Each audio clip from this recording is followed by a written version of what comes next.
दोस्तों, अगर आप रोहित शर्मा और विराट कोहली को दुनिया का सबसे खतरनाक बल्लेबाज मानते हैं तो हमारे इस वीडियो को लाइक जरूर कीजिएगा। दोस्तों, बेंगलुरु के मैदान में उतरते ही पहले T20 मैच में रोहित शर्मा की पलटन ने अपने बल्ले से ताड़ना मचाकर इतिहास रच दिया, तो वहीं शिवम दुबे और इनके सुनिए ऐसा तहलका मचाया कि अफगानिस्तान के खिलाड़ियों की आंखें फटी फटी रह गईं। तो आखिर कैसे शिवम दुबे ने बड़े बड़े दिग्गजों के रिकॉर्ड को धराशायी किया, कैसे शिवम दुबे और रिंकू सिंह ने भारतीय टीम के लिए दिलाई कभी न भूलने वाली जीत, और कैसे रवि बिश्नोई, अक्षर पटेल के साथ अर्शदीप सिंह ने पलट दिया मैच का पूरा रुख, सब कुछ दोनों के बीच खड़े हुए रोंगटे खड़े कर देने वाले मुकाबले की पूरी हाईलाइट हम आपको दिखाएंगे। लेकिन उससे पहले क्या लगता है, शिवम दुबे और हार्दिक पांड्या में कौन है भारत का सबसे खतरनाक ऑलराउंडर खिलाड़ी? नीचे कमेंट करके जरूर बताइए। दोस्तों, भारत और अफगानिस्तान के बीच सीरीज का अंतिम और निर्णायक मुकाबला बेंगलुरु के चिन्नास्वामी स्टेडियम में खेला गया।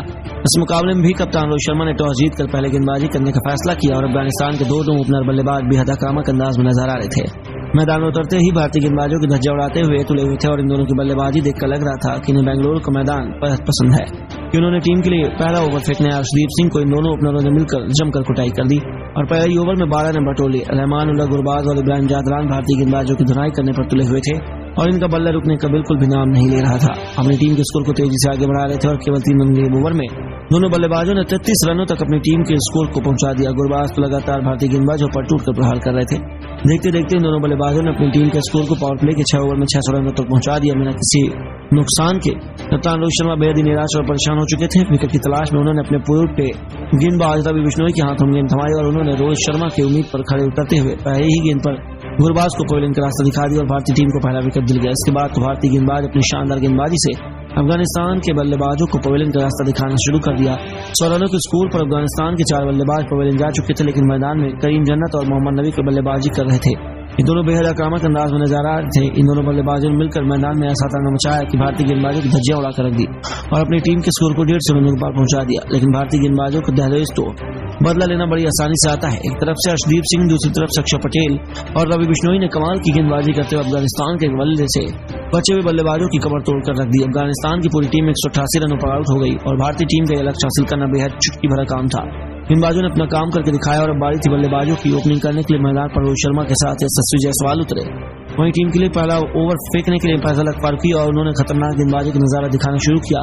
कप्तान रोहित शर्मा को उनकी गेंद खेलने में काफी दिक्कत हो रही थी और ठीक वैसा ही हुआ। फारूकी ने अपने ओवर के अंतिम गेंद पर रोहित शर्मा को सबसे पवेलियन का रास्ता दिखा दिया। भारतीय टीम को 2 रनों के स्कोर पर पहला झटका लगा। रोहित शर्मा पूरी तरह से T20 सीरीज में फ्लॉप रहे। इनका बदला पूरी तरह से खामोश रहा। जिसके बाद मैदान पर विराट कोहली आ गए, लेकिन वह भी ज्यादा देर तक मैदान पर टिक नहीं सके। केवल 15 रन बनाकर पवेलियन लौट गए और भारतीय टीम को 2 विकेट बहुत जल्दी गिर गया। भारतीय खेमा पूरी तरह से निराश हो गया। अफगानिस्तान की घातक गेंदबाजी देखकर हर कोई हैरान था और मैदान में बल्लेबाजी करने शिवम दुबे आ चुके थे। शिवम दुबे और यशस्वी जायसवाल ने मिलकर टीम की पारी को संभालने की पूरी कोशिश की, लेकिन यशस्वी जायसवाल भी अच्छे से बल्लेबाजी नहीं कर पा रहे थे। 5वें ओवर की तीसरी गेंद पर गुलबदीन नाइब के शिकार हो गए। भारतीय टीम को तीसरा झटका लग गया। टीम इंडिया मुश्किल घड़ी में आ चुकी थी। अब शिवम दुबे के साथ देने मैदान पर रिंकू सिंह आ गए हैं। इन दोनों खिलाड़ियों के साथ करने पर टीम की अहम जिम्मेदारी थी। इन दोनों बल्लेबाजों ने मिलकर अपनी टीम के स्कोर को पावर प्ले के 6 ओवर में 50 रनों तक पहुंचा दिया। ये दोनों बल्लेबाज संभल कर बल्लेबाजी भी कर रहे थे और टीम इंडिया को जीतने के लिए इन दोनों बल्लेबाजों का चलना बेहद जरूरी था। रिंकू सिंह अलग अंदाज में नजर आ रहे थे, वक्त तो बेहद ही आक्रामक अंदाज में बल्लेबाजी दिखाना चाहते थे, लेकिन टीम इंडिया को मुश्किल घड़ी से निकलवा कर जब टीम इंडिया धीरे धीरे जीत की तरफ बढ़ने लगी तो ये दोनों बल्लेबाज अपने बल्ले से ताड़ना मचाना शुरू कर दिए। अफगानिस्तान के एक भी गेंदबाजों पर रहम नहीं खाया और टूटकर प्रहार किया। मोहम्मद नबी ने नवीन उल हक, यहाँ तक कि फजल फारूकी को भी नहीं छोड़ा। रिंकू सिंह तो बेहद खतरनाक अंदाज में बल्लेबाजी का नजारा दिखाते थे। हर गेंद पर चौके छक्के लगाए जा रहे थे। वहीं उनकी बल्लेबाजी देखकर शिवम दुबे कभी बल्ला रुकने का नाम नहीं ले रहा था। कभी घातक अंदाज में अपनी बल्लेबाजी करना शुरू कर दिया। इन दोनों बल्लेबाजों ने बेहद अलग अंदाज में अपना रूप लिया था और इन दोनों की बल्लेबाजी देखकर भारतीय खेमा खुशी से झूम उठा। वहीं स्टेडियम में बैठे दर्शक भी इन दोनों की बल्लेबाजी का पूरा लुत्फ उठा रहे थे। टीम इंडिया का 3 विकेट बहुत जल्द गिर गया और उसके बाद ये दोनों बल्लेबाज एक भी विकेट नहीं गिरने दिए। शानदार बल्लेबाजी का नजारा दिखाना शुरू कर दिया। वहीं रिंकू सिंह तो खतरनाक अंदाज में बल्लेबाजी करते हुए अपने अर्धशतक की तरफ बढ़ रहे थे। शिवम दुबे भी उनके अर्धशतक बनाने में अहम योगदान दे रहे थे। शिवम दुबे हर गेंद में सिंह को खेलने के लिए स्ट्राइक पर भेज रहे थे। रिंकू सिंह इनका भरपूर फायदा उठा रहे थे। अफगानिस्तान के गेंदबाजों की धुनाई करने में कोई कसर नहीं छोड़ रहे थे और देखते ही देखते दोनों बल्लेबाजों ने मिलकर टीम इंडिया के स्कोर को 100 रनों पार पहुंचा दिया। साथ ही दोनों बल्लेबाजों ने अर्धशतक की साझेदारी पूरी कर ली और दोनों खिलाड़ियों की घातक बल्लेबाजी देखकर पूरा हिंदुस्तान खुशी से झूम उठा। भारतीय टीम को जीत के लिए केवल 48 गेंद में 85 रनों की जरूरत थी और किसी को उम्मीद था कि टीम इंडिया बड़ी आसानी से मुकाबले को अपने नाम कर लेगी और ठीक वैसा ही हुआ। टीम के लिए गेंदबाजी करने फजल फारूकी तो रिंकू सिंह स्ट्राइक पर खड़े थे। उनके ही ओवर में रिंकू सिंह ने तबाही मचाना शुरू कर दिया।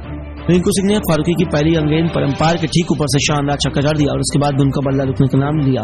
अगली गेंद पर शानदार कवर ड्राइव लगाकर चौका जड़ दिया और इसके साथ रिंकू सिंह ने अपना तूफानी शतक ठोक दिया। रिंकू ने महज 32 गेंद का सामना करते हुए अपने शतक को अपने नाम किया और रिंकू सिंह के शतक पर पूरा भारतीय खेमा खड़े होकर तालियां बजाने लगा। स्टेडियम रिंकू के नारों से गूंजने लगा और भारतीय खेमा जीत की तरफ बढ़ गया। वहीं उनके साथ दे रहे शिवम दुबे भी अपने अर्धशतक के करीब थे। इन दोनों की तूफानी बल्लेबाजी से टीम इंडिया भले ही आसानी से जीत की तरफ बढ़ गया, अंतिम ओवर तक चला गया। जीत के लिए अभी भी 15 रनों की जरूरत थी और मैदान में शिवम दुबे और रिंकू सिंह मौजूद थे। टीम के लिए अंतिम ओवर फेंकने आए नवीन उल हक की पहली गेंद पर रिंकू सिंह ने शानदार छक्का जड़ दिया। शतक लगाने के बाद भी इनका बल्ला रुकने का नाम नहीं ले रहा था और टीम इंडिया को जीत के लिए 5 गेंद पर 9 रनों की जरूरत थी। रिंकू सिंह ने चतुराई से बल्लेबाजी करते हुए अगली गेंद पर सिंगल ले लिया और शिवम दुबे को अर्धशतक लगाने का मौका मिल गया।